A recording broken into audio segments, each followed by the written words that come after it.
ఒకప్పుడు ఎమ్మెల్యేల మాటకు చాలా విలువ ఉండేది. ప్రాంతీయ పార్టీలన్నీ ముఖ్యమంత్రి ఫోకస్డ్గా, అధినాయకుడు ఫోకస్డ్గానే అన్ని వ్యవహారాలను నడిపిస్తున్నాయి.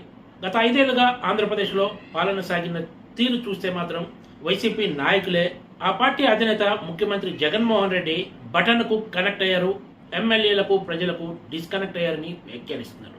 సచివాలయం వైపు కన్నెత్తి కూడా చూడని జగన్ తాడేపల్లి క్యాంప్ ఆఫీసు కేంద్రంగానే 5 ఏళ్లుగా పాలన సాగించారు. కేవలం బటన్ నొక్కే కార్యక్రమాలకు బయటికి రావడం తప్ప ఆయన ఎప్పుడూ ప్రజలతో కలిసిన సందర్భం లేదనే చెప్పొచ్చు. పార్టీ మీటింగులు, ఇతర బహిరంగ సభలుంటేనే జగన్ బయటికి వచ్చారు గత 5 ఏళ్లలో. సహజంగా ఏ రాష్ట్రంలో అయినా ఏ పార్టీ అధికారంలో ఉంటే ఆ పార్టీ ప్రభుత్వం అని చెప్తూ ఉంటారు. ఉదాహరణకు ఆంధ్రప్రదేశ్లో ప్రస్తుతం ఉన్నది వైసీపీ ప్రభుత్వం. కానీ వైసీపీ అధినేత ఆంధ్రప్రదేశ్ ముఖ్యమంత్రి జగన్మోహన్ రెడ్డి మాత్రం గత 5 ఏళ్లుగా సెల్ఫ్ ఫోకస్డ్గా పాలన సాగించారు. అంటే తాను సీఎం సీట్లో కూర్చోవడానికి కారణమైన ఎమ్మెల్యేలను, మంత్రులకు ఏమాత్రం క్రెడిట్ ఇవ్వకుండా సర్వం తానే అని చెప్పే ప్రయత్నం చేస్తున్నారు ప్రతి సభలో కూడా.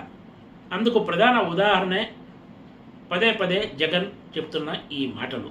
మీ బిడ్డ ఈరోజు బటన్ నొక్కితే 2.70 లక్షల కోట్ల రూపాయలు ప్రజల ఖాతాల్లోకి నేరుగా, ఎలాంటి లంచాలు లేకుండా, వివక్ష లేకుండా లబ్ధిదారులకు చేరాయి. ఆయన ఎక్కడ ఈ మాట చెప్పేటప్పుడు వైసీపీ ప్రభుత్వాన్ని కానీ, ఆంధ్రప్రదేశ్ ప్రభుత్వాన్ని కానీ పొరపాటును కూడా చెప్పరు. మీ బిడ్డ జగన్ ఇచ్చారనే చెప్పుకుంటూ వెళ్తారు.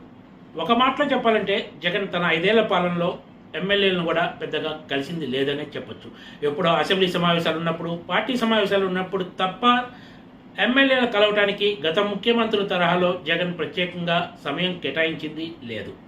తాను కలవకుండా ఉండటమే కాకుండా ప్రజలతో కూడా ఎమ్మెల్యేలకు ఎలాంటి కనెక్షన్ లేకుండా జగన్ చేశారు. వైసీపీ నాయకులే ఈ మాట చెప్తున్నారు కూడా. దీనికి ప్రధాన కారణం వాలంటీర్ల వ్యవస్థే అని చెప్పాలి. ఏ నియోజకవర్గంలో అయినా ఎవరికైనా రేషన్ కార్డు కావాలన్నా, పెన్షన్ కావాలన్నా తమ ఇంటికి వచ్చే వాలంటీర్లకి చెప్పి కాస్త అటు ఇటుగా పని పూర్తి అయ్యేలా చేసుకుంటున్నారు. ఏ సమస్య కోసం కూడా ప్రజలు ఎమ్మెల్యేలను కలవాల్సిన అవసరం లేకుండా చేశారు జగన్. మరికొన్ని పనులు గ్రామ సచివాలయంలోనే పూర్తవుతున్నాయి కూడా. ఇది వైసీపీకి ఒకంత పాజిటివ్ వాతావరణం తెచ్చిపెట్టినా కూడా ప్రజలు ఎదుర్కొంటున్న సమస్యల ముందు ఇది పెద్దగా పనిచేయటం లేదనే చెప్పచ్చు. ఏ పార్టీకైనా ఎమ్మెల్యే కీలకం. కానీ ఇప్పుడు ఆంధ్రప్రదేశ్లో పరిస్థితి ఎలా ఉందంటే, ముఖ్యమంత్రి తలుచుకుంటే తప్ప ఏ నియోజకవర్గంలో కూడా చిన్న పని కూడా కాదనే నిశ్చిత అభిప్రాయానికి నియోజకవర్గ ప్రజలు కూడా వచ్చేశారు.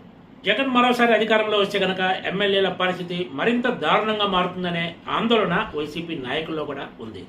అటు జగన్ పట్టించుకోక, ఇటు నియోజకవర్గంలో చేసే పనేమీ లేక కొంతమంది ఎమ్మెల్యేలు ఇష్టానుసారం వ్యవహరించారనే ఆరోపణలు కూడా వెల్లువెత్తాయి. కొంతమంది ఎమ్మెల్యేల చర్యల వలన పార్టీ ఇరకాటంలోకి పడిందని కూడా చెప్తున్నారు. అందుకే జగన్ కొంతమంది ఎమ్మెల్యేలకు టికెట్లు కట్ చేయడంతో పాటు మరికొంతమందిని అటు ఇటు మార్చిన విషయం తెలిసిందే. Please subscribe TGTV.